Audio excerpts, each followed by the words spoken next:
Jornalismo, debate sobre temas que você normalmente não encontra na mídia convencional, participação popular, música de qualidade e muito mais. Web Rádio Censura Livre, a voz da classe trabalhadora.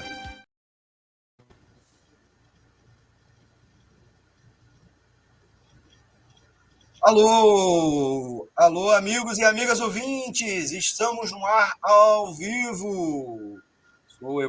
Sou o economista Almir César Filho e a pauta de hoje é o jornalismo, e especificamente o jornalismo econômico.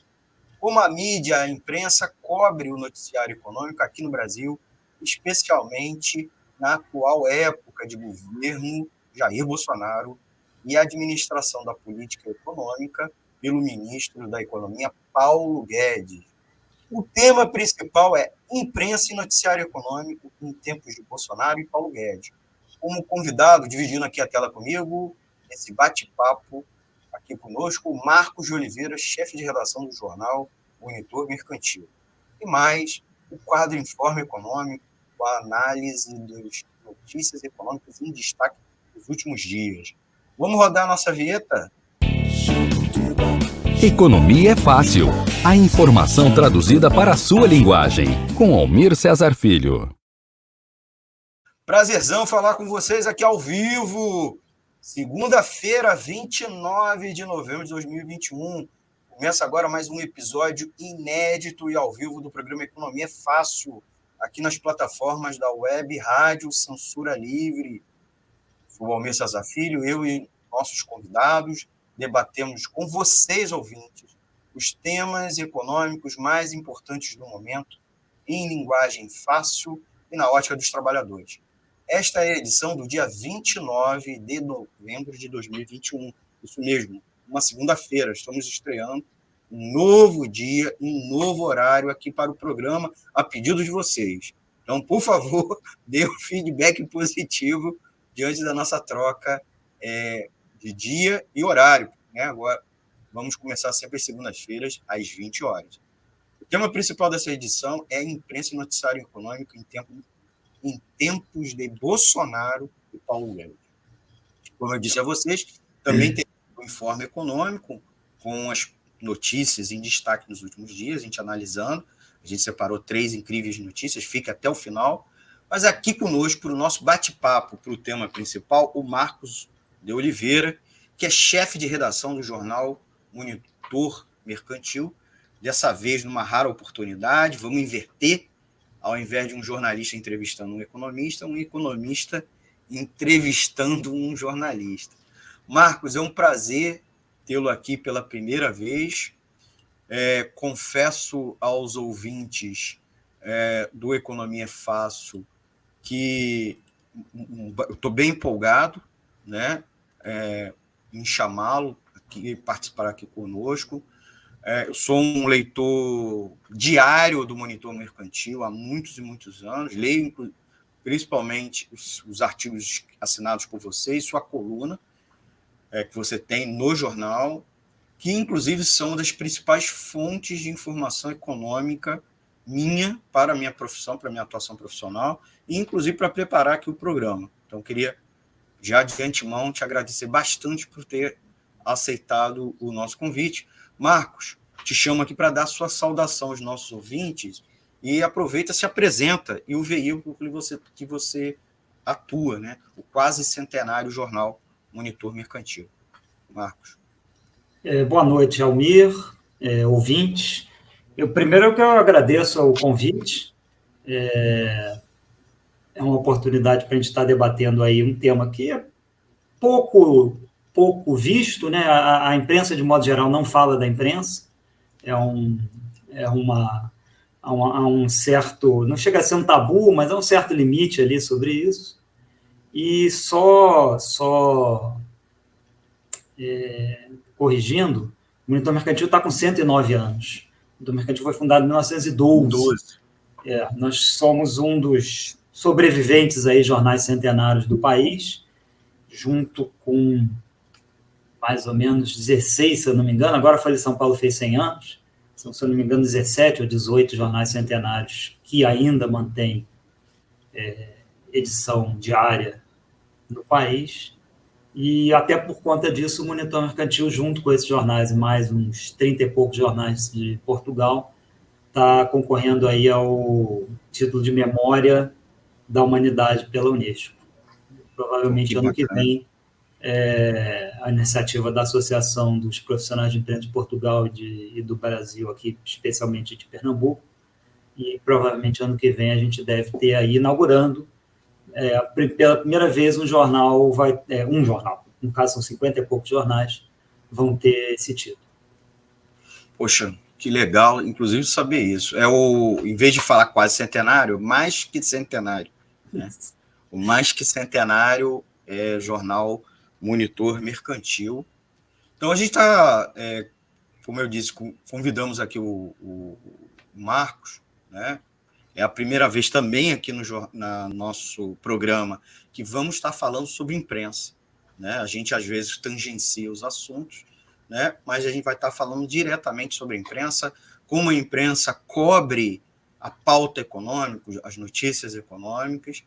Mas antes de começarmos nossa conversa sobre o tema principal, queria chamar você, amigo e amiga ouvinte, a participar conosco aqui do nosso programa, né? Então, botar aqui na tela as formas, né? Obviamente, pedir o like de vocês e que vocês compartilhem nas suas redes sociais e se inscreva aqui nas plataformas da Web Rádio Censura Livre, né?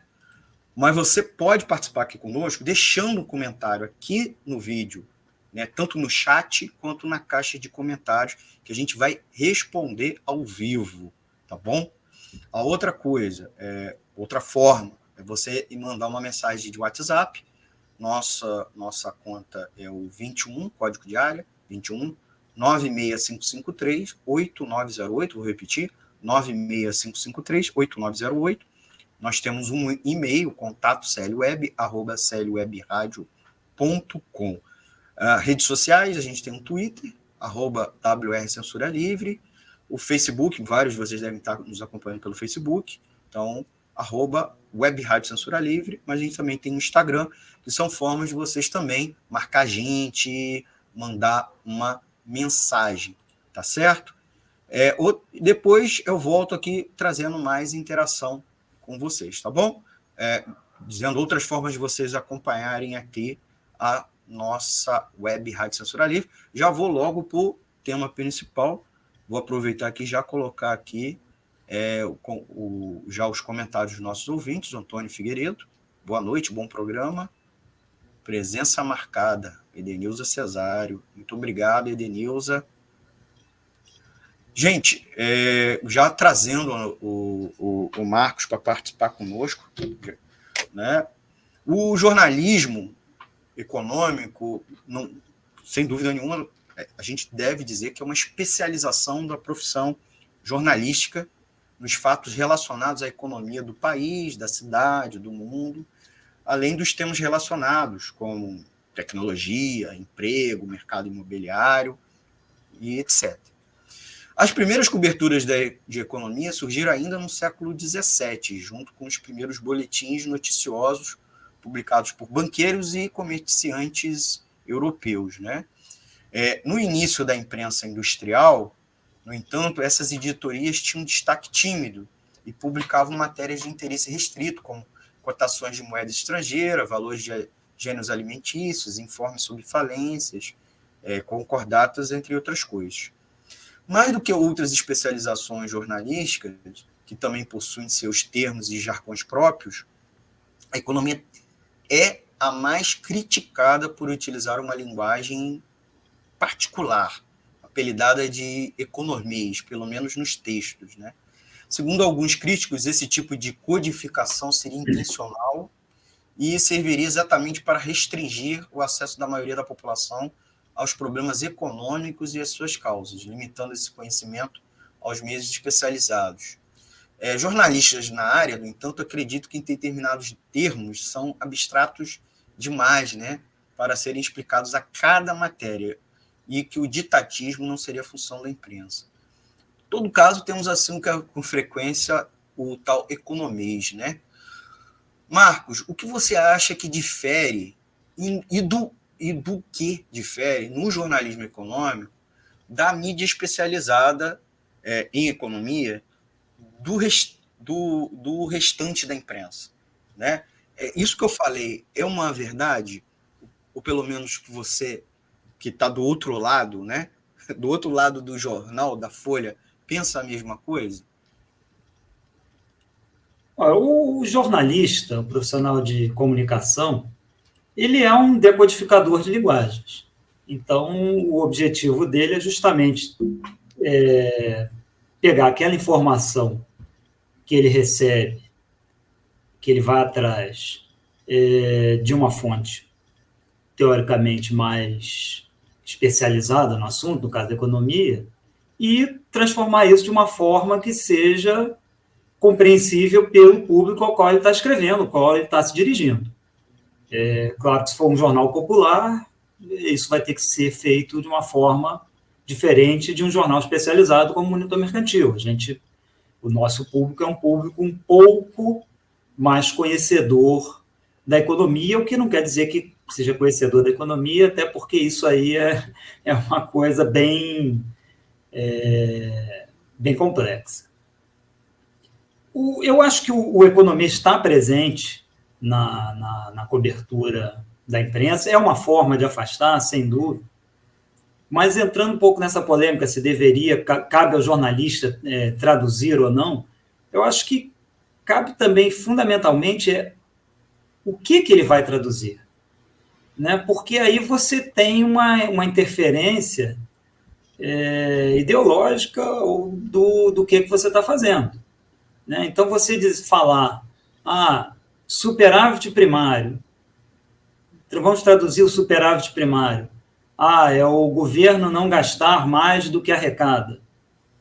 Ou poderia ser traduzido por cortar direitos sociais e da população para poder sobrar mais dinheiro para pagar a dívida pública. São duas formas diferentes de você apresentar o mesmo tema, né? o mesmo jargão. Né? Eu acho que esse que é o fundamental da discussão. O que a nossa imprensa hoje, a grande imprensa, a correntes principais apresentam, é a perpetuação do que a gente está vendo. Qualquer pessoa que discuta isso, porque o superávit primário não deve ser, não, esse é responsável fiscal, é um populista, já deu errado e é logo jogado para escanteio. Bem, vamos te perguntar vamos para a próxima pergunta. Antes disso, já pedir para os nossos amigos e amigas ouvintes darem o like, né? Quem já estiver ao vivo aqui nos acompanhando, ou você que está nos assistindo depois, né? Gravado, tanto no YouTube, nosso canal lá no YouTube, quanto a live salva no Facebook, já mete o dedo aí, dá o like. O like é bom porque dá um feedback para a gente, também educa seu algoritmo nas suas redes sociais para você receber mais conteúdo da Web Rádio Censura Livre. E aproveitando também, nós transmitimos o áudio do programa tanto para o nosso aplicativo exclusivo, que vocês podem acompanhar no celular, tablet e Smart TV.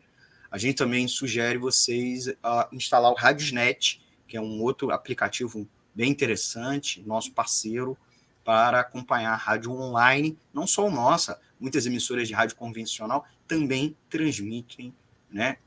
Na época a gente estava numa rádio convencional, né? A gente também, vocês podiam nos acompanhar pelo aplicativo. E a gente também tem o nosso site, o www.clwebradio.com, com reprises, reapresentações e, é claro, também matérias impressas nossas lá no site. Marcos, mais uma vez agradecendo a sua participação aqui conosco, já te fazer uma segunda pergunta. Uma parcela do público costuma criticar bastante, tá? Critica bastante o fato que se não toda a mídia, boa parte da mídia, se alinha demais e automaticamente com as posições do mercado financeiro e das entidades empresariais, pessoas, as entidades patronais da indústria, do comércio, do agronegócio. Outra questão controversa é a escolha dos especialistas ouvidos. Em outras editorias, houve-se com mais frequência pesquisadores e professores, muitos de escolas e vertentes acadêmicas, distintas entre si, né, bem diversas. Enquanto na economia, ou na editoria de economia, né, vemos gente do mercado financeiro predominando, principalmente analistas de mercado, estrategistas-chefe ou estrategistas, muito poucos economistas profissionais. Quando são economistas e economistas-chefes de bancos e poucos ligados a empresas de indústria, de comércio e mesmo de entidades patronais. São poucos, né? Mas aparecem mais. Mas muito poucos mesmo a gente vê professores universitários e de outras instituições de pesquisa, né?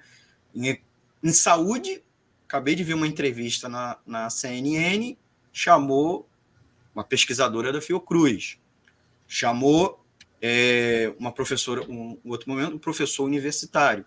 Mas na economia a gente não vê. E essa impressão procede, você percebe isso, pelo menos, nos veículos que lhes são concorrentes? Por que esse motivo? E como ser independente e passar também a impressão ao público de independência perante o mercado financeiro e os interesses das associações empresariais? Marcos.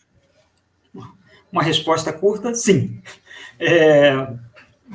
Desde que eu estava indo na faculdade, isso já tem um bocado de tempo, foi no século passado, não foi no século retrasado, apesar de alguns duvidarem,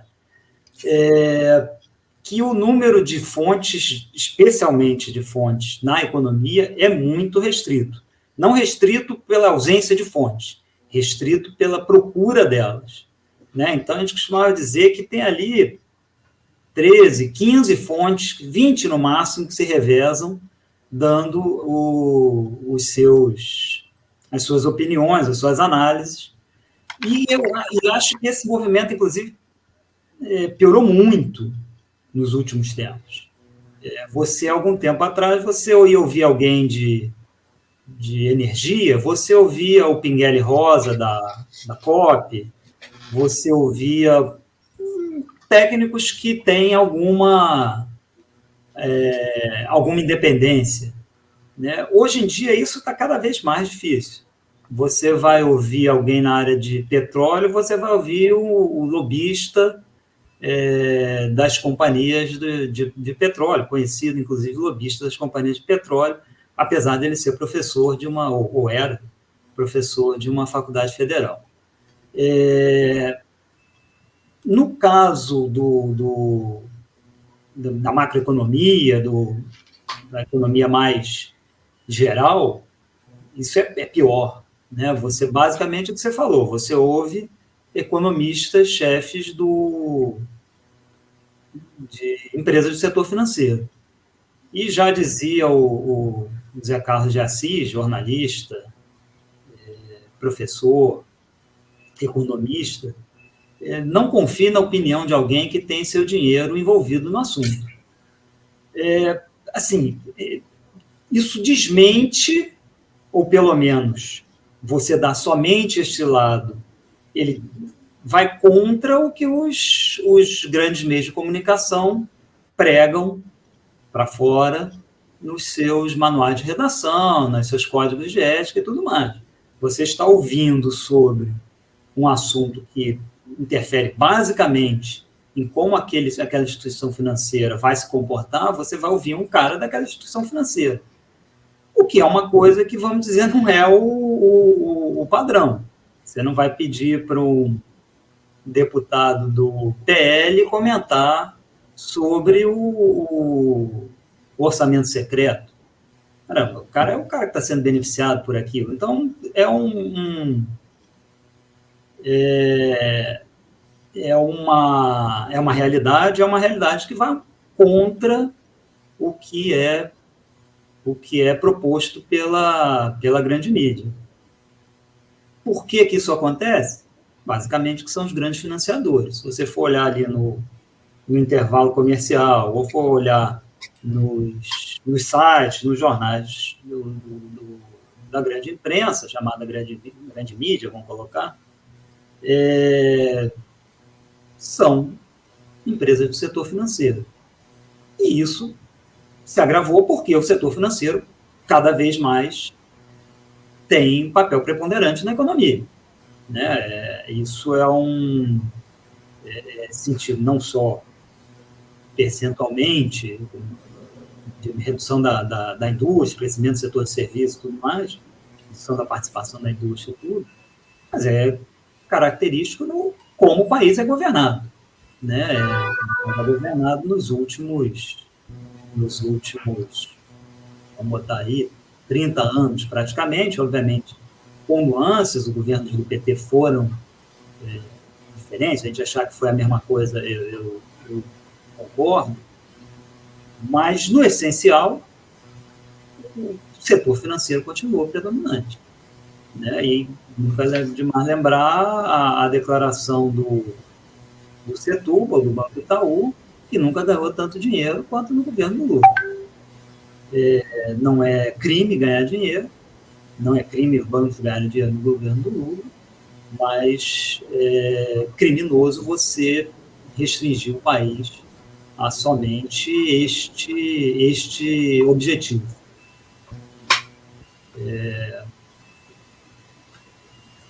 Eu gosto um pouco de comparar a cobertura do jornalismo em geral com a cobertura da área de esporte. Porque é na área de esporte que todas aquelas regras que são teoricamente seguidas pelos jornais, elas são mais, usando um termo, mais dribladas. Né? Então, você tem muito mais adjetivo, você tem jargões também, né, que são colocados apenas para quem é do ramo, por exemplo, você vai cobrir um esporte menos conhecido. E ali se você fizer um paralelo com outras áreas de economia, como economia, como política, tem tanta diferença assim, apenas que no esporte isso é mais explícito. Né? Você tem a torcida por um determinado time, ou uma torcida por uma determinada corrente esportiva, você tem limitações de quem você vai ouvir, limitações de espaço, tudo mais. Isso não é diferente da economia, só que na economia isso talvez não seja tão evidente.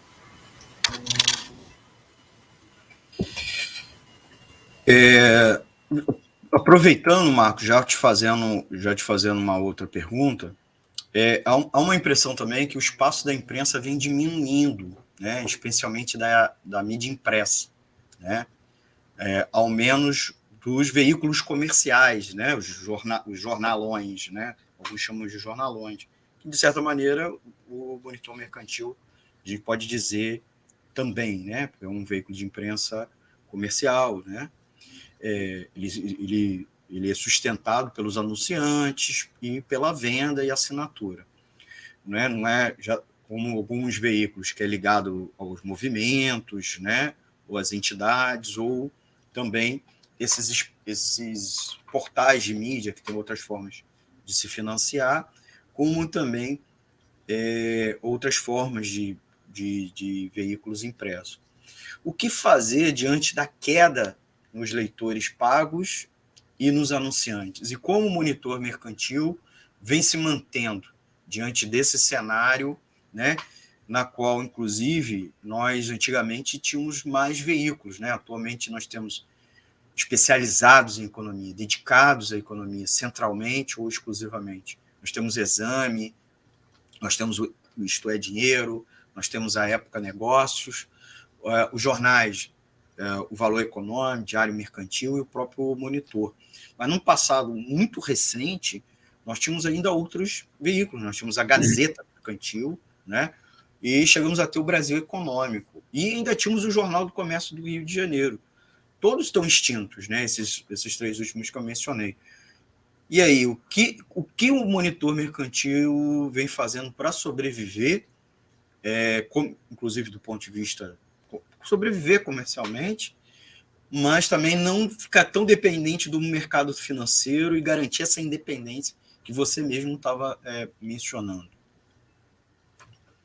Eu acho que aí a gente junta alguns fatores da própria mudança tecnológica mesmo, da mudança da cultura, né? Você tem uma predominância por leitura de notícias por via online, então há uma queda na parte de impresso, especialmente, né? Revistas e jornais, e você tem também um pouco o esgotamento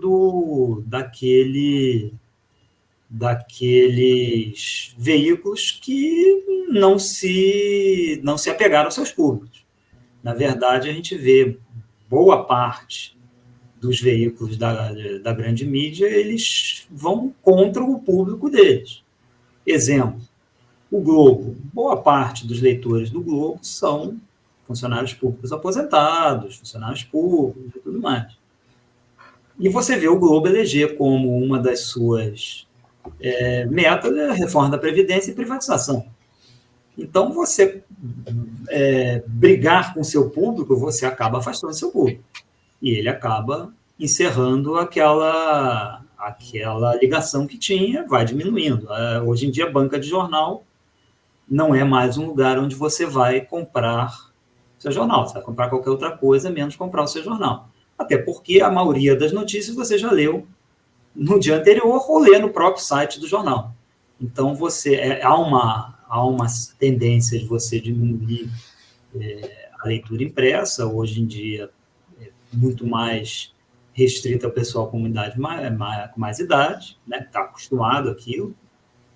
Eu, particularmente, eu gosto de ler impresso, tanto jornal, quanto revista, quanto livro, o que me impede também de estar vendo direto nos sites, e que eu acho que é por aí o caminho que todos estão buscando. Qual é o caminho exato? Acho que não existe. O caminho vai depender de cada um. Se isso vai conseguir sustentar essas organizações de mídia daqui para frente, é aquela pergunta de $1 milhão. Ninguém sabe exatamente. $1 milhão hoje em dia poderia ser pouco, né? Vamos botar aí $100 milhões. É aquela resposta que você não tem a partir do momento que você está tendo. Achar que a comunicação não é um bom negócio, um excelente negócio. Só que ele está concentrado basicamente em duas grandes empresas, Google e Facebook, seus vários sabores, YouTube, Instagram, o que seja. Né? São extremamente lucrativos, são empresas que basicamente vivem de comunicação e tem muito de notícia naquilo ali. Então, existe um caminho, só que esse caminho hoje é monopolizado. Elas monopolizam, não saberia aqui dizer o percentual, mas vamos chutar 70% da verba publicitária mundial, né? Então, é um caminho a ser buscado, é uma bola a ser dividida. Como é que o monitor vê isso? A gente está, já há alguns anos, com uma integração muito grande com a área digital, e nos últimos 2 anos, é difícil contar o ano 2020, porque o ano 2020 parece que é aquele ano que você vai pensar o que é que aconteceu e não aconteceu nada. E aconteceu muita coisa. Mas, vamos dizer, nos últimos 2 anos, o digital começa a ter, no nosso negócio, começa a ter uma predominância em termos de leitura, em termos de engajamento, em termos financeiros não, ainda mais com um crescimento bom nessa área. Há uma vantagem desse modelo digital, é que você depende menos do anunciante tradicional. Você acaba abrindo espaço para outros anunciantes, tanto pode ser através da mídia, das migalhas que a mídia, tipo o Google, te repassa, quanto outros tipos de parcerias e anúncios que te permitem rentabilizar teu negócio. Marcos, agradecendo você participando aqui com a gente. Estamos aqui no Economia Fácil, edição do dia 29 de novembro de 2021, conversando com Marcos de Oliveira, chefe de redação do jornal Monitor Mercantil. Nós estamos conversando aí sobre imprensa, mídia e notícias econômicas, como a mídia e a imprensa se relacionam com as notícias econômicas, como cobre, especialmente agora nesses anos de governo Bolsonaro, né? A gente já tem várias participações dos nossos ouvintes. O Adriano Espínola Cavalheiro, que é advogado lá de de Uberaba, Minas Gerais, Triângulo Mineiro. Vou continuar vendo no YouTube. Boa noite a todos. A leitura digital é realizada superficialmente, ao contrário do impresso. Ele deixou esse comentário aqui no Facebook. E isso aqui vamos conversar um pouco no próximo bloco, porque nós vamos entrar no nosso intervalo para as campanhas da Web Rádio Censura Livre. Convido a vocês aguardarem essa ótima entrevista aqui com o Marcos de Oliveira, e nós já voltamos com o segundo bloco aqui dessa entrevista, e também convido a você até o final, porque no terceiro bloco a gente traz o informe econômico, com os destaques do noticiário econômico do dia. Já coloco aqui na tela as três notícias que a gente vai abordar no terceiro bloco. Os supermercados em estado de alerta diante da queda do consumo no varejo alimentar. Grandes redes revêem sua estratégia. Essa é a nossa primeira notícia. Inclusive, o fato do Extra, né, da rede Extra, fechar, né, e o Carrefour fechar a rede de supermercado e se dedicar só à parte de hipermercado. Então, são mudanças consideráveis nessa parte de varejo, causados aí pela queda do consumo de alimentos, né? Segunda notícia, o mercado financeiro hoje está em polvorosa, né? Pelo menos com bastante atenção, não chega tanto, eu que estou exagerando, diante das notícias da variante Omicron da Covid. E a notícia 3 é sobre o Pix, né?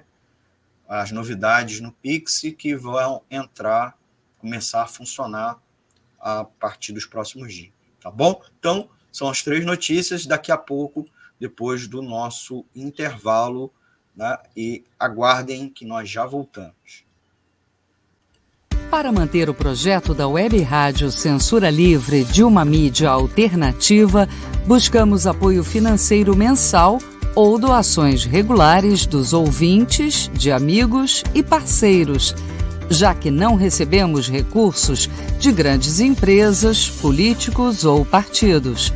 Seja um apoiador regular e ouça o agradecimento no ar durante as edições dos nossos programas. Sua ajuda é muito importante para nós.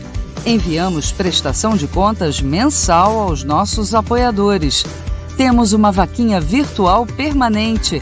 Anote o endereço virtual apoia.se/CL Web Rádio. apoia.se/CL Web Rádio.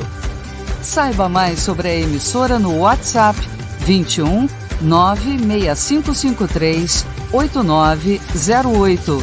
Web Rádio Censura Livre, a voz da classe trabalhadora. Já voltamos.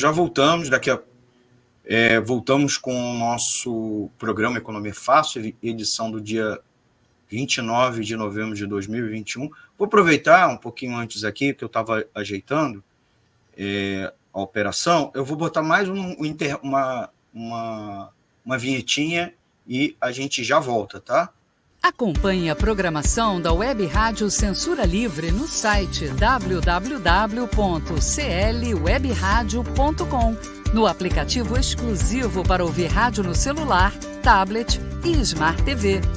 A emissora também está no Radiosnet, um dos maiores aplicativos para esta finalidade, na nossa página no Facebook e no canal da emissora no YouTube.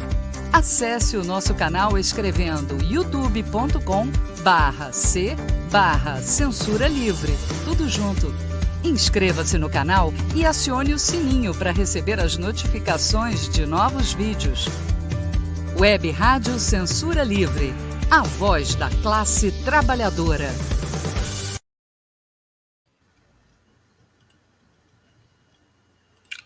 Voltamos com a Economia é Fácil, edição do dia 29 de novembro de 2021.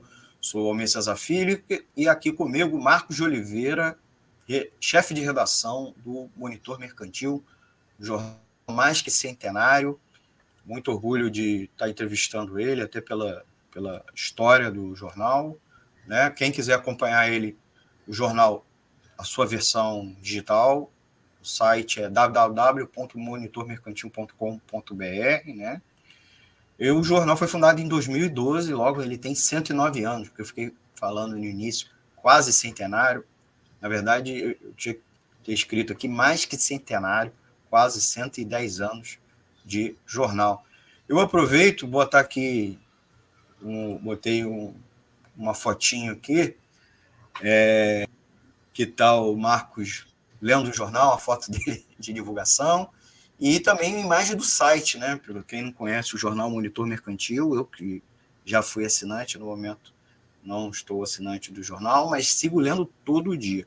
E a gente estava fazendo essa entrevista aqui, não é jabá, não, pode até parecer que eu estou elogiando, mas vocês que nos acompanham regularmente sabem o quanto que eu elogio o jornal, até por destoar bastante da maior parte da imprensa e da imprensa de economia. Inclusive, por isso que a gente sempre chama vocês, amigos e amigas ouvintes, a acompanhar esse veículo de imprensa, né? E convidamos o Marcos aqui justamente por isso, para dar a opinião dele, esse contraponto que a gente vê em boa parte da imprensa comercial brasileira, né?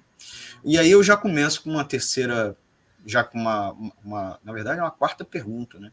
Já até me perdi aqui, mas é uma quarta pergunta, que vai direto a alguns questionamentos feitos cotidianamente, recorrentemente, pelos nossos ouvintes, né? Uma deles é que a imprensa, de maneira geral, costuma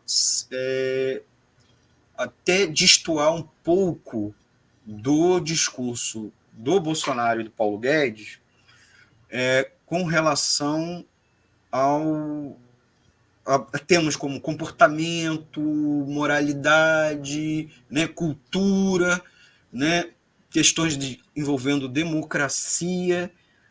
Mas, Marcos, a gente vê com frequência que na parte da agenda econômica, boa parte dos grandes veículos que fazem até uma, vamos dizer assim, oposição ao governo, né, como os veículos das organizações Globo, os veículos da Folha da Manhã, né, do grupo Folha da Manhã, o UOL, que agora teve uma estrutura, né, que, só para explicar, né, o UOL Notícias, a Folha de São Paulo, a Folha de São Paulo Online, né, e mesmo o Estado de São Paulo, para citar os três maiores veículos de comunicação empresarial do país, fazem essa oposição ao Bolsonaro, oposição mesmo, são antagônicos em vários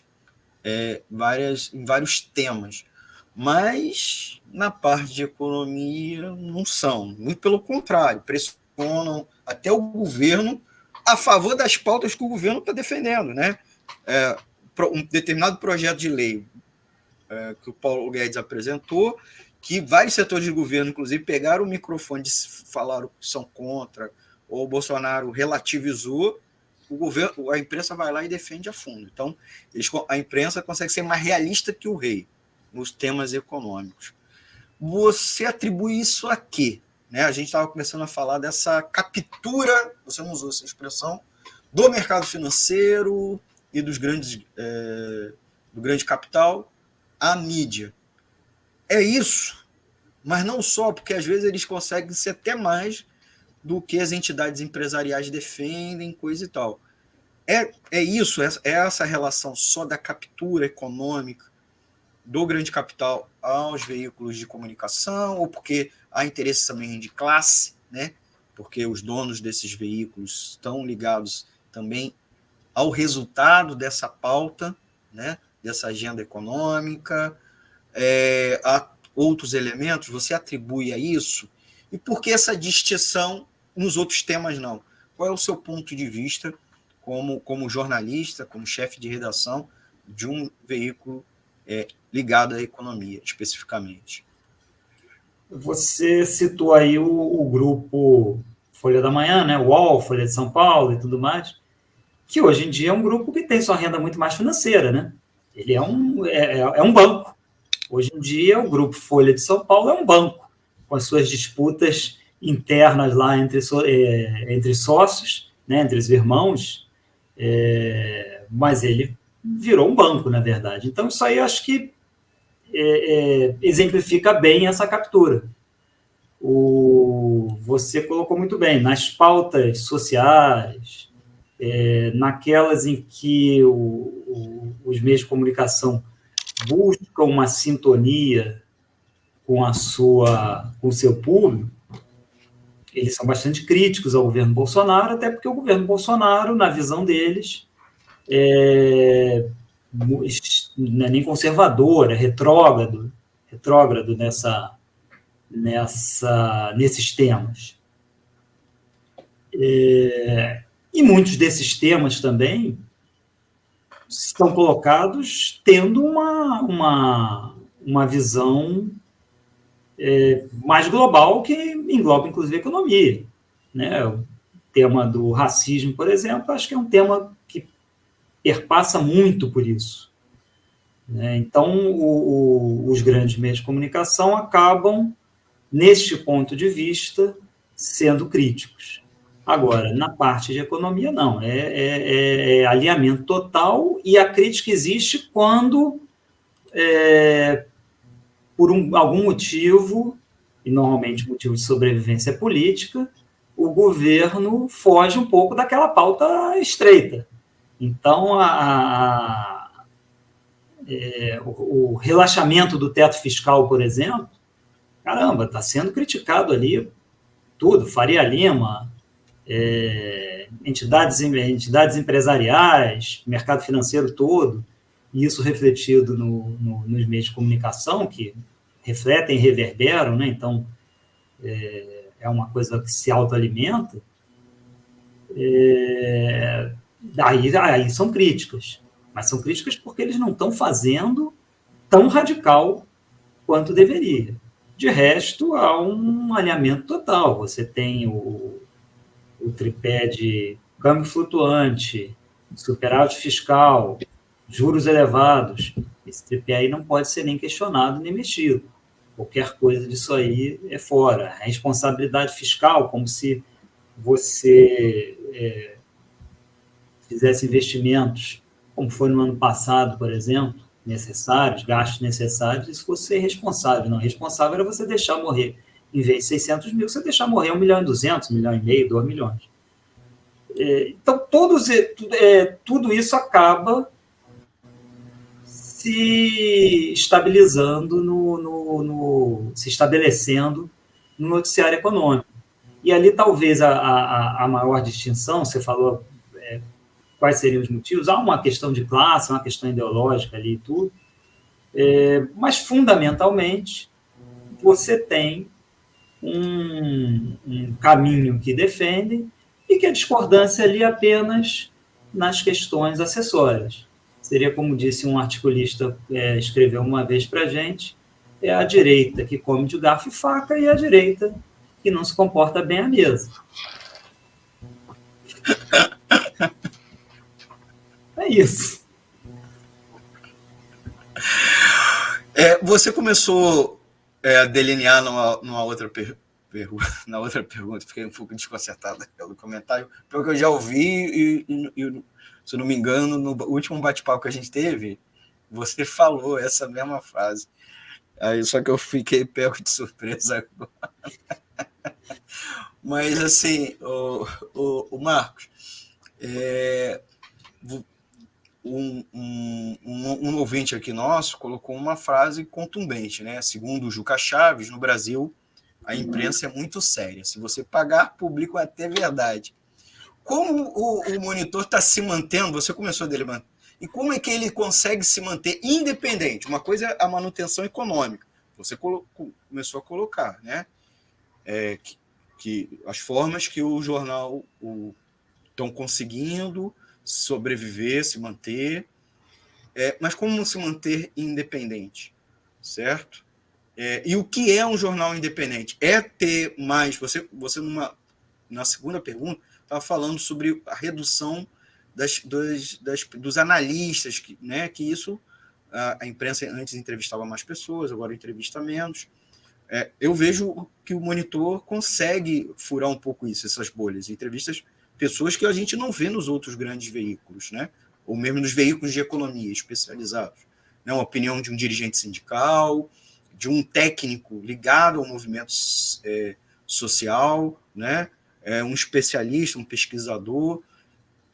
Como que vocês conseguem manter essa independência? Já que os outros veículos, como você falou, estão alinhados, no fundo estão alinhados com o bolsonarismo, mesmo que não seja um bolsonarismo chucro, como fala um importante colunista da grande mídia.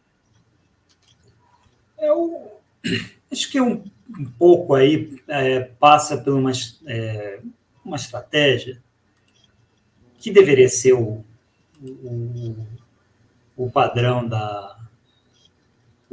da imprensa, que é você não aceitar o que lhe é apresentado do jeito que lhe é apresentado. Ou seja, o papel da imprensa sempre foi questionar. Esse papel foi reduzido, esse papel foi na parte da grande mídia, totalmente mudado, ele passa a ser um veículo de propagação de ideias, mas o fundamental na imprensa é você revolver o fundo. Ou seja, se aquilo ali tem alguma coisa a apresentar, você tem que vê-lo, né? Tem que levantá-lo, tem que expô-lo. Isso a gente faz, inclusive, na área mais do mercado financeiro. Fizemos isso durante muito tempo, agora de outras formas. Mas a gente tinha, por exemplo, quando publicava cotações de bolsa, na época que a bolsa não tinha essa facilidade de você ver a cotação a todo momento, na sua palma da mão e tudo, a gente criticava ela, a gente publicava ela de uma forma crítica. Você tinha uma avaliação, que era uma avaliação teórica, feita a partir de algoritmos, ou fórmulas matemáticas, pura e simplesmente, em que classificava aquela empresa como empresas que a gente traduzia de uma forma mais simples para o leitor, com cores. Azul, verde, vermelha e amarelo. Né? Que seriam empresas que têm fundamentos sólidos para aquilo que se propõe. Quer dizer que aquela empresa vai dar dinheiro na bolsa ou que aquela empresa não vai falir daí a algum tempo? Não, balanço é uma forma contábil de você expor a realidade de uma empresa. Mas também você não consegue emitir tudo. Então, isso aí a gente sempre fazia, numa área estritamente financeira e estritamente técnica. Seguros também. Né? Então, na área de macroeconomia, o que a gente busca é fazer a mesma coisa. É óbvio que a gente ouve muito mais, vamos dizer assim, analistas, professores, acadêmicos, comprometidos com o progresso social do que no outro lado. Por dois motivos. Primeiro, uma questão de afinidade mesmo da linha editorial do jornal. E segundo, que o outro lado já está bem representado nos demais meios de comunicação todos. Então, não quer dizer que a gente não vá ouvir, que não vá tentar ter um contraponto, mas a gente busca justamente ampliar esse debate.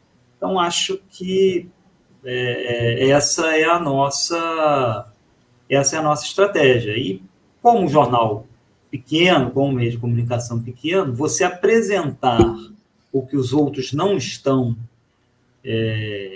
apresentar aquilo que os outros não estão ligados, é uma forma de você também buscar teu público, né? Buscar audiência, buscar leitura, buscar retorno, buscar reconhecimento. Estamos aqui conversando com Marcos de Oliveira, chefe de redação do jornal Monitor Mercantil. Essa é a edição do dia 29 de novembro de 2021, aqui do Economia. Agradecer ao Marcos. A gente já está indo mais ou menos para a nossa reta final, Marcos. Mas a gente ainda tem pelo menos umas 2 perguntas antes de fechar, com o tempo estourando ou não, tem que fazer a você, aproveitando a sua presença. Agradecer mais uma vez por você ter aceitado o convite. Uma pergunta que não pode faltar no final aqui de 2021 é inclusive o fato que o que mudou na cobertura do noticiário econômico a partir da chegada de Bolsonaro e Paulo Guedes, né? Os dois estão completando quase 3 anos de governo, né? Eles têm uma forma de fazer política e também anunciar a política econômica diferente dos outros governos, né? Eles são políticos que dão muitas declarações, em geral exageradas,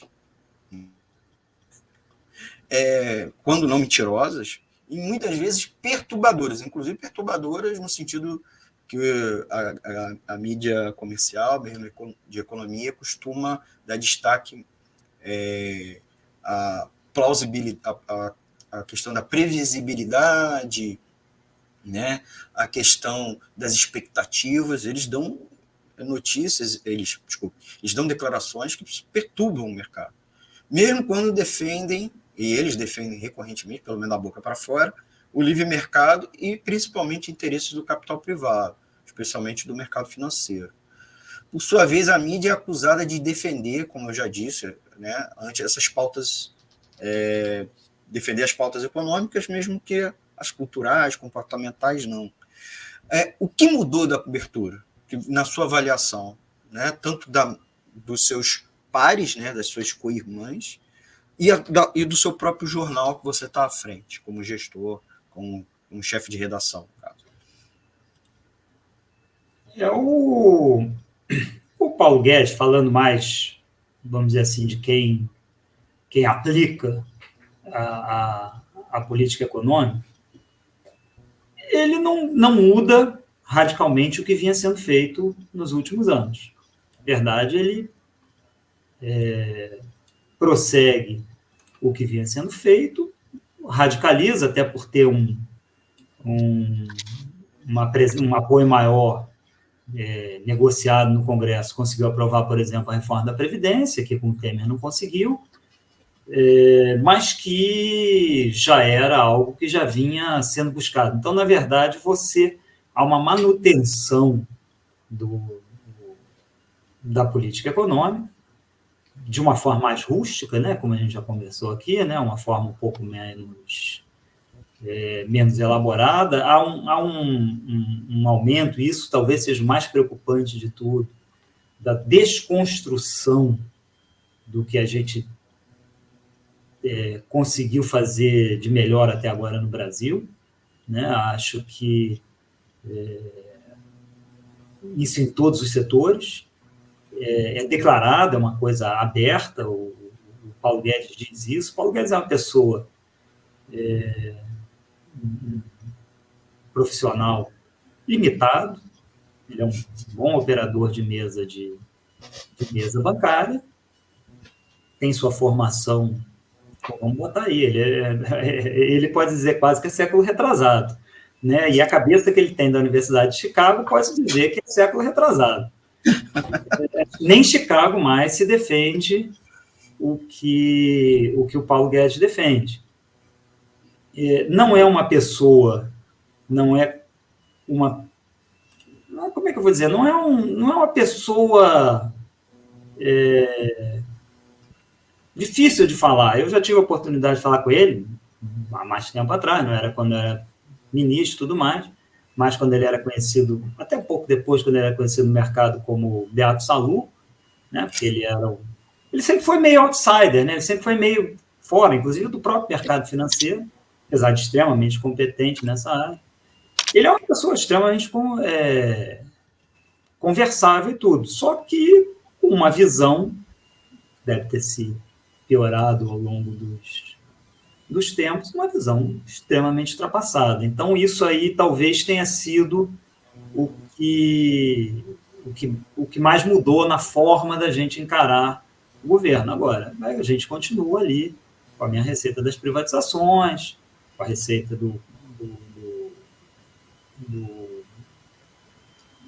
da prioridade para o serviço da dívida pública. A gente, semana passada, a gente fez lá no Monitoramento Público uma matéria em que o serviço da dívida já corresponde a mais de 50% do orçamento. Né? Historicamente, ele vem ali na faixa dos 40 e pouco, 42, 43 e tal. Esse ano, até agora, executado, está na faixa de 54. Então, você vê realmente é o rabo abanando o cavalo. Né? Aquilo que deveria ser o secundário, aquilo que deveria ser o dirigido pela parte principal, que era a parte de desenvolvimento da economia do país, acaba sendo dirigido pelo setor financeiro. E isso já vem há muito tempo. É claro que com nuances, mas, fundamentalmente, os governos do PT não conseguiram quebrar isso. Eu até brinco, precisou vir um neoliberal de carteirinha para botar no debate a tributação dos dividendos. 14 anos do PT, isso não foi para frente. Estamos aí conversando com Marcos de Oliveira, chefe de redação do Monitor Mercantil. Queria mandar um abraço para quem está nos acompanhando ao vivo, quem já deu like, eu estou conseguindo ver aqui nas nossas plataformas, o Antônio Duarte, o Adriano Espíndola Cavalheiro, o Carlos Eduardo de Alencastro e o Antônio de Pádua Figueiredo. Dê o seu like aqui na edição ao vivo, que a gente vai te mencionar aqui e te agradecer aqui no ar, tá bom, gente? Se você estiver nos assistindo a edição depois, gravado, né, salvo, você deixa aqui seu like, que numa próxima edição a gente também deixa um recadinho, manda um alô, tá? Que a gente manda um abraço para vocês também numa próxima edição. Eu queria, antes de fazer praticamente a nossa penúltima pergunta, por conta do tempo, perguntar para os nossos amigos e amigas ouvintes se eles sabem nos seguir nas redes sociais, né? Lembrar a todos que nós temos uma conta no Twitter, @WR Censura Livre, também no Facebook, muitos estão, inclusive, acompanhando aqui a live pelo Facebook, simultânea à nossa transmissão pelo YouTube, que procure a gente lá pelo @Web Rádio Censura Livre, e também no Instagram, tá? Que a gente, inclusive, coloca fotos de coberturas jornalistas e também divulgação. Vai lá, procura a gente, @Rádio Censura Livre. E o final dessa live aqui, a gente vai subir o áudio, né? Vai subir para o formato em podcast. Você pode nos seguir nas plataformas de podcast, né? Nos agregadores, no Spotify, Anchor, Google Podcast e nos demais principais agregadores. Como eu disse, a gente está aqui conversando com o Marcos de Oliveira. Queria fazer uma das penúltimas perguntas, por causa do tempo. Né? Você, ouvinte, também pode deixar aqui, que a gente ou vai fazer no máximo de tempo, ou vamos mandar para ele, e ele já está convidado para uma próxima edição aqui, para continuar esse bate-papo. Marcos, você acha que a agenda da tal terceira via, né? Porque a eleição presidencial está antecipada, né? Apenas a votação em si que vai estar por hora marcada para outubro de 2022, que é inclusive o ano do bicentenário do Brasil, né? Então a gente vai ter eleições presidenciais justamente no bicentenário. A agenda econômica... Oi? Resta chegar à independência, né? Bem colocado. Não está no da independência, mas a independência ainda está falhando ainda, né? Muito bem colocado. Pelo menos a independência do ponto de vista econômico, né? A nossa soberania econômica, né? Mas, assim, a agenda econômica dos candidatos da terceira via, de certa maneira, pelo menos pré-candidatos, está aí colocada, né? elas são diferentes, são diferentes da de Bolsonaro e de Paulo Guedes, especialmente na economia, mas não só, a sua avaliação. Uma outra coisa, por que a mídia não gosta de Lula? Apesar de anos de alta do PIB e dos lucros, e do seu respeito aos fundamentos macroeconômicos da era FHC, como respeito à dívida pública, o pé macroeconômico, né, câmbio, dívida, superávit, que você estava, inclusive, mencionando a questão da dívida, que o serviço da dívida já atingiu 50% do orçamento, né, anual. E é isso. Terceira via e Lula. Qual é a sua avaliação sobre eleições de 2022, que na prática já começou, Marcos? Bom, vou falar mais do ponto de vista econômico, do ponto de vista político, não vou me arriscar, não. Olha, terceira via é uma coisa inexistente. Na verdade, eu ainda estou procurando a segunda, sendo um pouco radical. Você não tem ali uma divergência, como a gente já falou, né, uma divergência radical de mudanças no que a gente vem sendo feito no país. Eu espero ainda do candidato que, a princípio, deve concorrer, do Lula, uma colocação sobre isso. Por enquanto, você não tem. Né? Houve diferenças? Houve, sem dúvida. Você teve valorização do salário mínimo, você teve valorização da classe média baixa e tudo mais, mas dentro de uma mesma manutenção do que está instalado no país. Qual é o projeto de nação que a gente vai estar implementando? Acho que é isso que seria fundamental a gente debatendo. Eu brinquei aqui sobre a questão da independência, mas, na verdade, se você não tem independência econômica, você também não tem independência cultural. Né? Na verdade, você tem a perda de soberania. Então, quais serão as mudanças, inclusive no campo econômico, que vão permitir ao país dar uma mudança de rumo, ou pelo menos retomar um rumo que ele já ensaiou lá atrás, e já estamos falando há mais de 70 anos. Há 70 anos, sei lá. E aí, por isso que eu brinco. Bom, terceira via não existe. Aquilo, é a via engomadinha, que bota um terno e gravata direitinho, e disputando com a outra mais rústica. E disputando com muito poucas chances de conseguir conquistar esse espaço. Agora todo mundo está postando as fichas no ex-juiz. E se o ex-juiz não consegue caminhar, daqui a pouco vão pegar o radialista, daqui a pouco vão pegar o ator de televisão. Vale qualquer coisa, e no final que vão acabar, se não conseguirem emplacar nenhum desses, vão acabar marchando com o Bolsonaro. Tá? Você vê ali o exemplo do Chile. Está agora acontecendo. O cara que defende Pinochet está sendo apoiado pelo Pinheira, está sendo apoiado pela, teoricamente, a direita arrumadinha que tinha lá no Chile. E aqui não tem a menor dúvida. Se o Bolsonaro for o candidato viável, todos eles vão embarcar com tranquilidade na canoa do Bolsonaro. Só não embarcarão caso ele não seja viável. E aí o instinto de sobrevivência fala mais forte. Se o Lula conseguir manter isso que, teoricamente, os institutos de pesquisa mostram, ele vai acabar vindo todo mundo. Agora, vir para quê? Né? Não precisa nem dizer, não, eu vou botar, o Banco Central vai voltar a ser nomeado, o presidente do Banco Central vai voltar a ser nomeado. Não estou pedindo detalhes. Eu estou pedindo o que a gente pode esperar para o país, o que a gente pode chegar e dizer para os nossos filhos.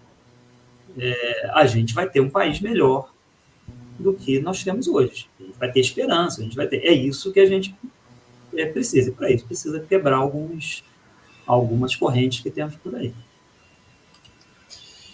Estamos aqui conversando com Marcos de Oliveira, chefe de redação do Monitor Mercantil. Essa é a edição da Economia Fatos do dia 29 de novembro de 2021. Por conta do tempo, a gente vai para a nossa última pergunta, certo? Tentar aqui fazer um amálgama dos comentários dos ouvintes, do que a gente recebeu aqui pelo nosso WhatsApp. Vou botar aqui novamente para vocês comunicarem conosco, mandarem sua dúvida, crítica, sua sugestão, tá?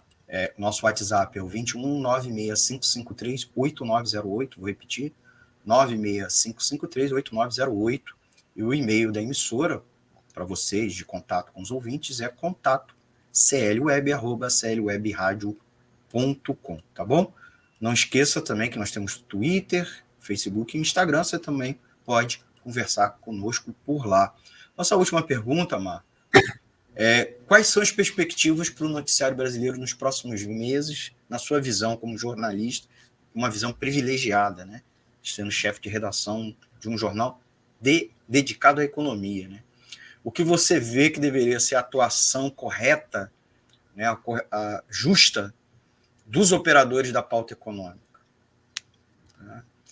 E como também os atores econômicos, e um deles é os trabalhadores, é os próprios movimento organizado dos trabalhadores, movimento sindical e popular, deveria atuar para buscar um Brasil mais justo e solidário e a favor da classe trabalhadora de maneira geral, né?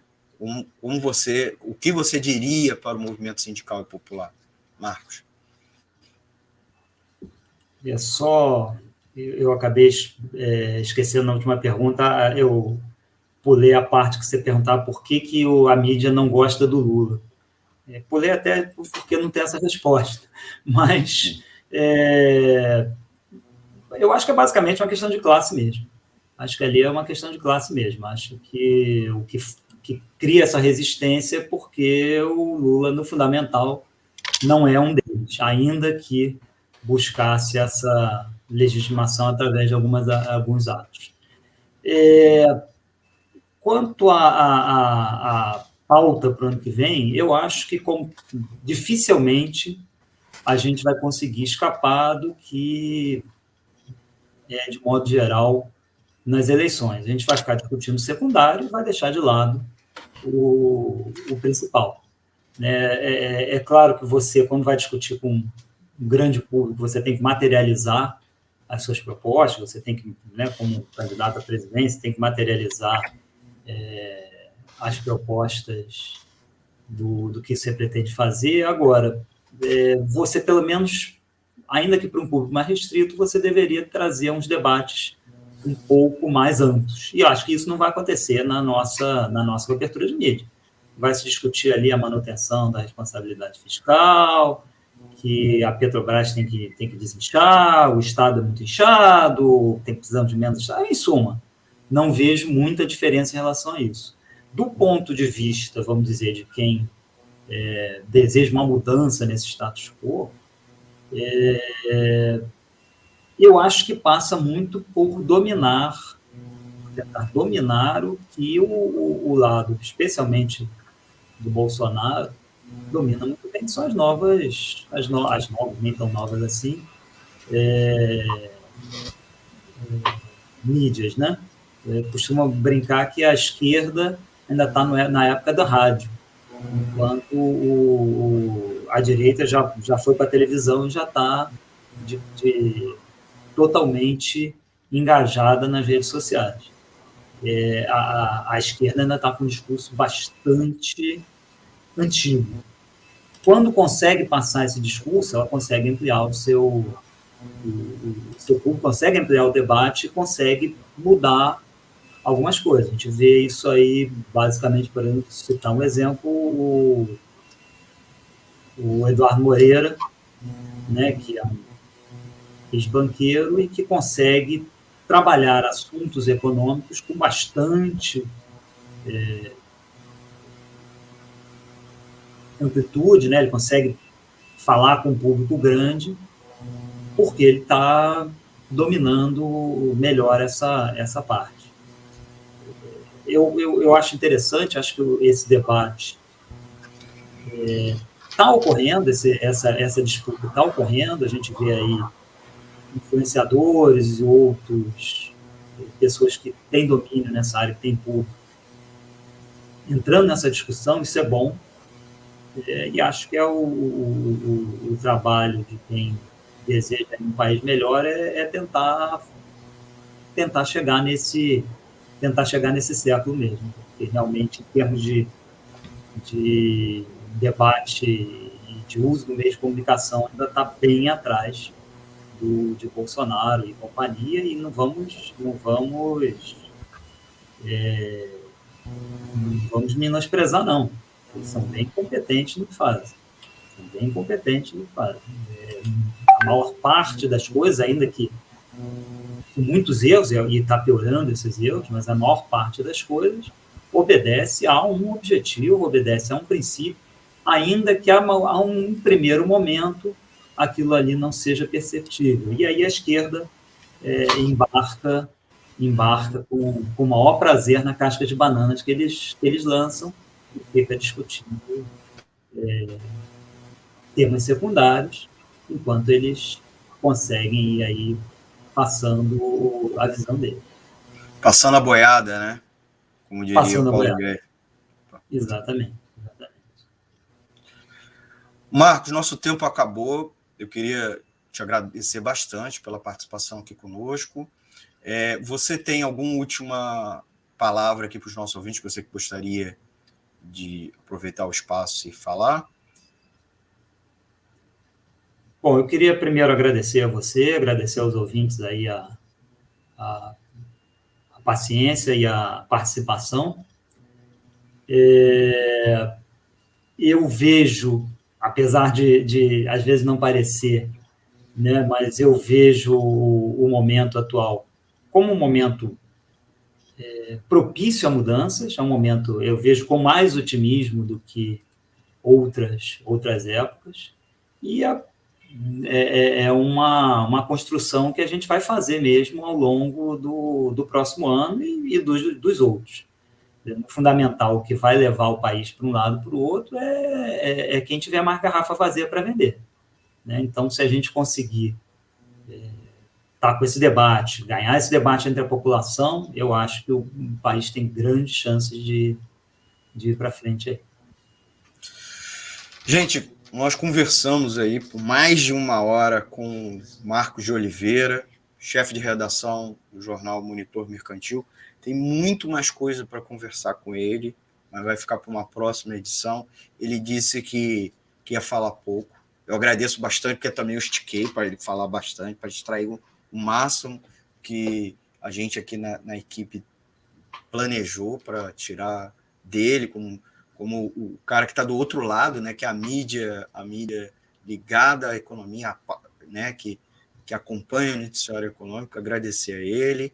Colocar aqui na tela, está aqui na tela o registro, o site, para vocês conhecerem o site do jornal Monitor Mercantil, se interessarem, entenderem, inclusive, que é de lá que a gente, não só de lá, é verdade, mas também de lá que aqui a equipe do Economia faz, que boa parte não é de jornalistas profissionais, é pessoas ligadas ao movimento sindical e popular, né, e a mídia alternativa, né, a gente se considera parte da mídia alternativa, que é complementar ou mesmo suplementar a mídia comercial, mas a gente sempre segue e a gente está recomendando, e por isso que a gente se sentiu com vontade de entrevistar, com confiança de entrevistar o Marcos. Agradecer bastante, agradecer aos ouvintes que nos acompanharam, quem deu like aqui, o Antônio Duarte, Adriano Espíndola Cavalheiro, o Carlos Eduardo de Alencastro e o Antônio de Pada Figueiredo, quem deu like ao vivo, né? Porque muita gente depois, eu queria inclusive agradecer as pessoas que não estão nos acompanhando ao vivo, que não deram like ao vivo. Também deixaram aqui comentários a Edenilza Cesário, nossa amiga aqui, amiga pessoal, e que inclusive foi entrevistada recentemente aqui. Então, agradecer também ela pela audiência, mais uma vez pela audiência. E convidar vocês, amigos e amigas ouvintes, a seguir com o Economia Fácil, né? Nosso próximo bloco, o terceiro bloco, a gente vai com informe econômico, os destaques do noticiário econômico. A gente vai analisar aqui ao vivo com a presença de vocês fazendo perguntas, comentários, né? Separamos 3 importantes notícias, depois do nosso comercial, e aí agradecer o Marcos. O espaço, Marcos, está aberto para você voltar aqui, tá bom? Né? E o que você nos indicar também de notícia mais à frente, né? Trazer informação, querer entrar ao vivo aqui com a gente, trazendo uma informação de redação, o espaço está aberto para você e para a sua equipe, tá bom? Além, obviamente, da nossa recomendação dos ouvintes para você, tá bem? Tá, obrigado, te agradeço. Gente, vamos no nosso intervalo e a gente já volta, tá, com o terceiro e último bloco aqui do Economia Fácil, dessa edição do dia 29 de novembro de 2021. Primeira edição às segundas-feiras. Estamos estreando esse novo dia e data. Tá bom? Muito obrigado e até daqui a pouco. Muito obrigado, Marcos. Até uma próxima participação sua conosco. Obrigado.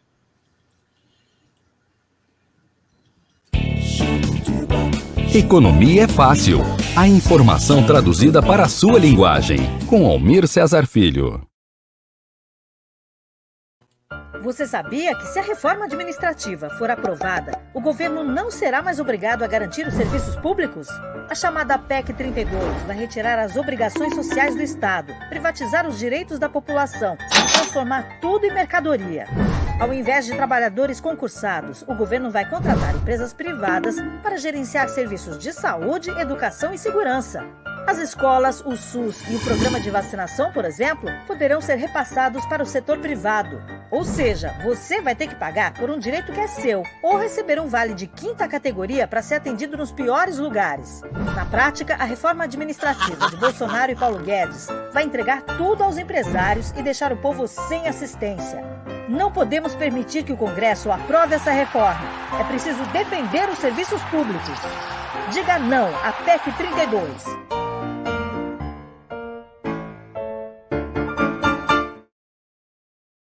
Para manter o projeto da Web Rádio Censura Livre de uma mídia alternativa, buscamos apoio financeiro mensal ou doações regulares dos ouvintes, de amigos e parceiros, já que não recebemos recursos de grandes empresas, políticos ou partidos. Seja um apoiador regular e ouça o agradecimento no ar durante as edições dos nossos programas. Sua ajuda é muito importante para nós. Enviamos prestação de contas mensal aos nossos apoiadores. Temos uma vaquinha virtual permanente. Anote o endereço virtual apoia.se/CLWebRádio. apoia.se/CLWebRádio. Saiba mais sobre a emissora no WhatsApp 21 96553 8908. Web Rádio Censura Livre, a voz da classe trabalhadora.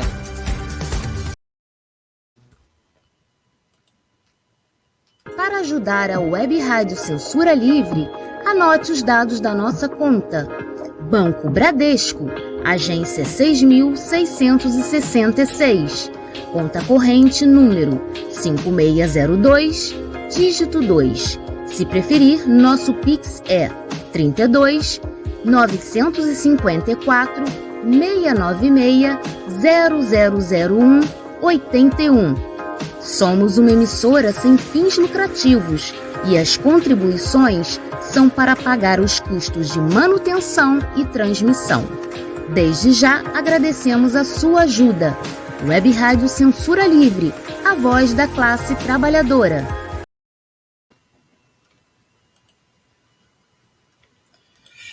Voltamos! Essa é a edição do Economia Fácil do dia 29 de novembro de 2021.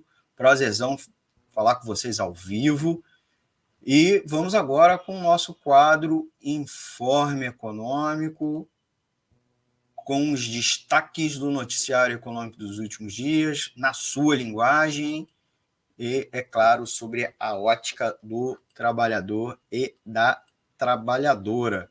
Então, não deixem, não apenas fique aí nos acompanhando. Participe, tire sua dúvida, envie, coloque aqui nos comentários sua crítica, sua sugestão, sua pergunta. Se a gente não responder aqui ao vivo, na próxima. Se você estiver nos assistindo depois também, vamos ver se na próxima edição, né? Então sugira para nós também, faça uma sugestão de pauta, de tema, né? Nós ainda estamos em 2021, ainda temos algumas semanas de programa dessa temporada, depois vamos entrar no recesso. Antes do Natal nós vamos entrar no recesso e a gente só volta só em fevereiro. Vamos fazer um recesso e férias também, e também um período de planejamento aqui do programa. Então, corra, aproveite, sugira logo para a gente, tá bom?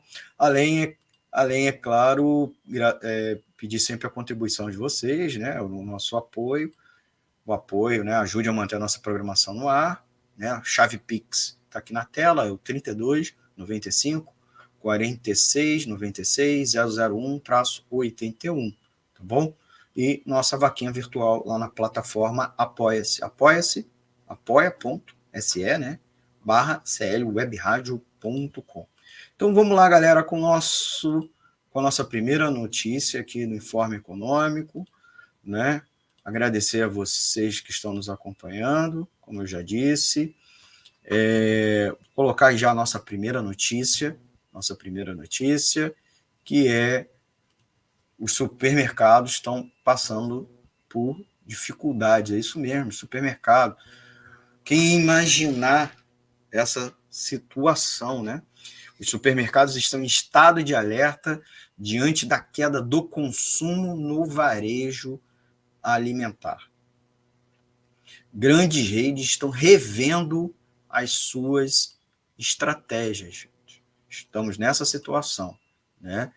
A pandemia foi como um terremoto na já capenga economia brasileira. Precisa a gente chamar atenção para isso, certo? A economia brasileira já estava passando por bastante dificuldade. Depois de um ano salvo pelo auxílio emergencial, porque 2022, em alguma medida, o auxílio emergencial estabeleceu um colchão que amorteceu as consequências negativas da pandemia, no primeiro momento, inclusive também o baixo resultado da economia de 2019 e 2018, e 2020, a economia brasileira, inclusive no começo de 2020, estava muito mal. Então, um auxílio emergencial mais que compensou. Só que a realidade se impôs numa primeira onda que abalou resultados do mercado no terceiro trimestre deste ano. Lembrando que o auxílio emergencial foi revogado e depois, quando voltou para menos pessoas e com um valor muito menor. E o auxílio às micro e pequenas empresas, que já era medíocre em 2020, praticamente não saiu nada em 2021. E aquela reabertura das atividades não essenciais não beneficiou o varejo de alimentos que já estava aberto, né? Ela foi considerada atividade essencial, praticamente não sofreu nenhum efeito negativo grave por parte da política de isolamento social, que era para desacelerar a contaminação da Covid. Então, as vendas agora estão sofrendo com consequência da piora da economia. E aquela efeito positivo da reabertura, o setor de varejo de alimentos não teve, diferentemente, talvez, de alguns setores, como turismo e bares e restaurantes, né? As vendas de varejo no Carrefour e no Grupo Pão de Açúcar caíram 8% e 5%, respectivamente, pressionadas pelo declínio de categorias não alimentares. Então, para citar esses dois gigantes do varejo de alimentos, né? E esse parece só o começo, né? Com a quarta maior taxa de desemprego do mundo, segundo um ranking da Austin Rating, e a ameaça de recessão, o cenário que se desenha para 2022 no Brasil é bastante complicado, é sombrio, e isso afeta, né, inclusive, o presente e essa projeção de futuro na dita confiança tão defendida pelos liberais e neoliberais. Então, esse setor está sofrendo com consequências, tanto eles não estão investindo, e houve literalmente queda nas compras, tá? No consumo de alimentos, né? causado tanto pela queda da renda, mas também pela alta dos preços, né, que não é produto dos supermercados, né, produzido pelos supermercados essa alta, eles só estão repassando, né. Então, ao longo do ano, o consumidor desceu para comprar marcas mais baratas, migrou também para o atacarejo, e isso está levando, né, também a questão do enxugamento dos carrinhos, está levando a mudança na estratégia desses gigantes do varejo de alimentos. Então, como consequência, a GPA se desfez, ou da marca Extra, a parte de hipermercados do Extra, que está sendo assumido pelo atacarejo Açaí, né? Vocês devem estar acompanhando isso, que também é do mesmo grupo. E o Carrefour aposta no formato de hipermercados, e aí ele vai se desfazer ou vai se centrar na sua atuação de hipermercados. Boa parte do Brasil conhece o Carrefour só como hipermercado, outra parte do Brasil não, né? Eles operam também supermercados, né? E supermercados também de tamanho médio. Então, eles não vão ter mais isso, eles vão só operar. Então, essa é uma mudança significativa que provavelmente também deve levar, em alguma medida, a desemprego dos seus funcionários. Então, essa mudança de reposicionamento de um setor que tinha sido muito pouco afetado ao longo da história brasileira recente por crise econômica, talvez uma exceção foi 2016, não, dessa vez não, né? Então, a gente teve crises econômicas ao longo dos anos 90 que não tiveram esse impacto como agora, né? E isso confirma aqueles dados que a gente já tinha tratado aqui sobre o aumento da vulnerabilidade alimentar da população brasileira, né? Aumento dos moradores de rua e pessoas pedindo comida e passando fome. O resultado, inclusive, para aqueles que não estão passando fome, é comprando menos, né? Então, isso como consequência aprova, né, que a própria mudança da atuação empresarial por parte de dois gigantes do varejo de alimentos aqui no Brasil. Então, essa é uma notícia muito importante que nós estamos trazendo aqui para vocês. E nós vamos à nossa segunda notícia, certo? Que é a mudança... Desculpa, estava botando errado. Que é o Pix, né? Mudança com relação ao Pix, tá? O consumidor agora poderá sacar dinheiro no comércio a partir de segunda-feira. Então, o limite das transações será de R$500 de dia e de R$100 de noite, né? O Banco Central alterou o regulamento do Pix, né? O sistema de pagamentos instantâneos, para incluir as modalidades de saque e de troco. A resolução foi publicada na sexta-feira, né? Hoje é dia 29, então há 2 dias atrás, no Diário Oficial da União. As modalidades estarão disponíveis a partir da próxima segunda-feira, não agora. Segundo o BC, a oferta dos 2 novos produtos aos usuários da ferramenta é opcional, cabendo a decisão final aos estabelecimentos comerciais, tá? Às empresas proprietárias de redes de autoatendimento e às instituições financeiras. Então, também não vai entrar tão direto assim ao consumidor, porque vai depender. Então, é o PIX-SAC, que permitirá que os clientes de qualquer instituição participante do sistema realizem saque em um dos pontos que ofertar o serviço. Exemplo, estou num restaurante e eu vou poder fazer um Pix para o restaurante vai me dar dinheiro, né?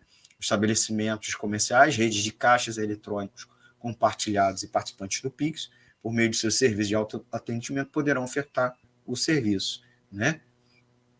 Então, você vai fazer um Pix para o agente de saque em dinâmica similar a um Pix normal, a partir da leitura de um QR Code ou a partir do aplicativo do prestador de serviço. Você também vai ter a modalidade Pix Troco, que é muito parecida, né? E praticamente idêntica. A diferença é que o saque de recursos em espécie pode ser feito durante o pagamento de uma compra a um estabelecimento. Nesse caso, o Pix é feito pelo valor total, ou seja, da compra mais o saque. No extrato do cliente aparecerá o valor correspondente ao saque e à compra. Então, também não se preocupe.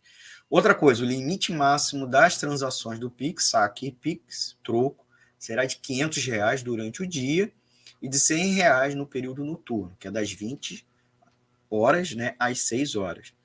De acordo com o Banco Central, haverá, no entanto, liberdade para que os ofertantes dos novos produtos de Pix trabalhem com limites inferiores a esses valores, caso considerem mais adequado aos seus fins. Tá bom, gente? Beleza? E vamos à nossa terceira e última notícia do dia. O mercado financeiro está de olho na variante Omicron da Covid, né? O mercado financeiro, principalmente as bolsas da Ásia, fecharam em queda nessa segunda-feira, 29 de novembro, repercutindo os temores do pregão de sexta-feira, mediante o avanço da Omicron, que é a nova variante da Covid-19, que também começa a se disseminar no continente. Internamente, os lucros industriais caíram na China. Tá? Apesar da queda nos lucros industriais nas bolsas na Ásia, o arrefecimento em relação às preocupações da nova variante do coronavírus contribuiu também para a alta do minério de ferro, que em Singapura teve alta de 1,48%, então passou a ser cotada a $102,90. 90 centos, desculpa. Isso quer dizer que nós vamos ter uma alta dessa commodity e, consequentemente, dos produtos que a utilizam como insumo, certo? Então, e isso acontece porque muitas vezes há uma busca por estoques, né? Formar estoques preventivamente diante de eventual interrupção no fornecimento ou um aumento de demanda, né? Porque nessa conjuntura pode haver uma corrida para comprar equipamentos, inclusive hospitalares, que precisem de peças de ferro, né? Então, as bolsas europeias já abriram em alta, se recuperando da realização da final da semana passada. Houve uma forte queda, e com situação de queda, muita gente compra, né? E começa a vender na sessão, né, no pregão subsequente. Então, essa é a diferença, mas havia muita tensão, e a própria Lagarde disse que a zona do euro, né, a Lagarde, que é a Christine Lagarde, que é a presidente do Banco Central Europeu, que é a autoridade de política econômica daquela união, disse que a zona do euro está muito preparada para a nova onda da doença, até porque está passando por um surto da variante Delta, e a economia europeia, que estava se recuperando porque a sociedade europeia estava se abrindo, reduziu drasticamente as medidas de isolamento social, tem muita gente hospitalizada, voltou a ter picos de morte.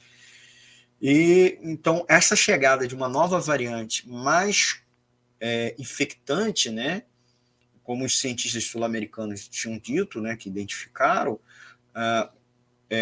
aparentemente a Europa está preparada, porque ela está às voltas com uma variante, se não menos grave, né, porque os cientistas sul-americanos e a própria OMS disse que ela apresenta, até o momento não apresentou sintomas mais graves, mas ela, pelo menos, ela é mais infectante, né, a contaminação é mais rápida e muito maior, né? Acho que a palavra melhor dizer para vocês seria essa, né?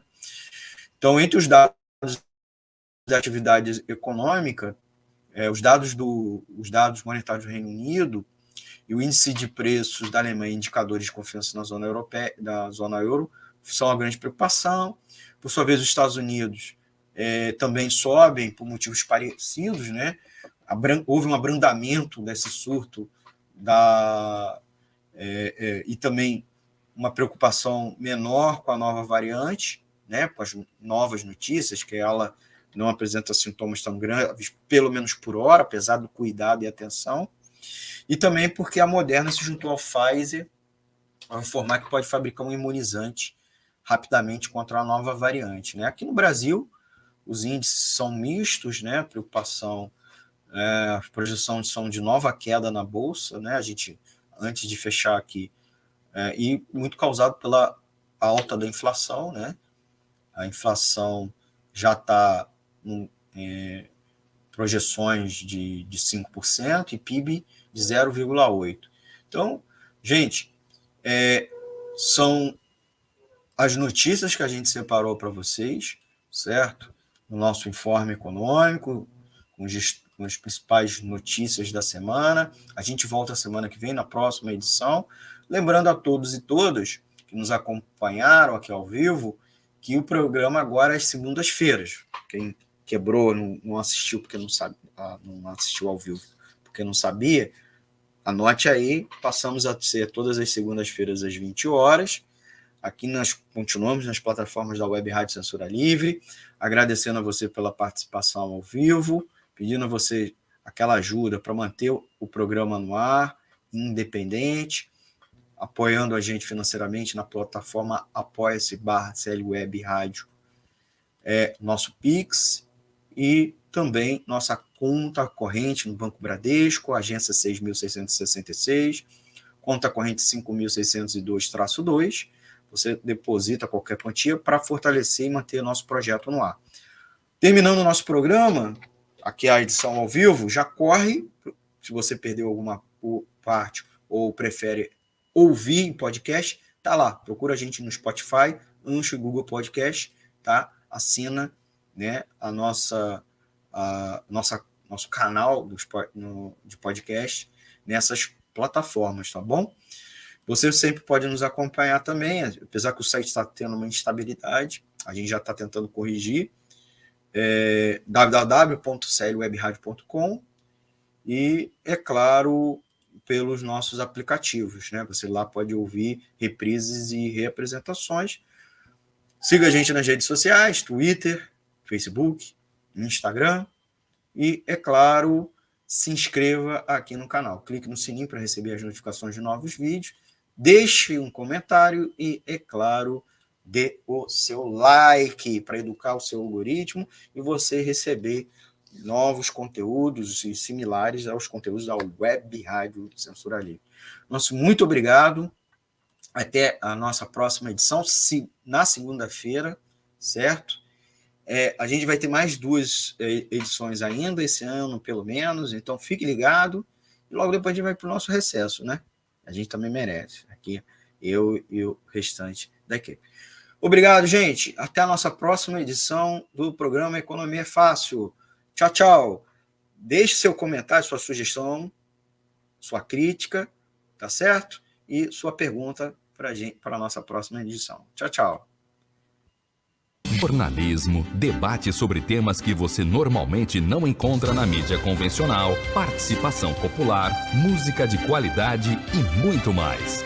Web Rádio Censura Livre, a voz da classe trabalhadora. Economia é fácil. A informação traduzida para a sua linguagem. Com Almir Cesar Filho.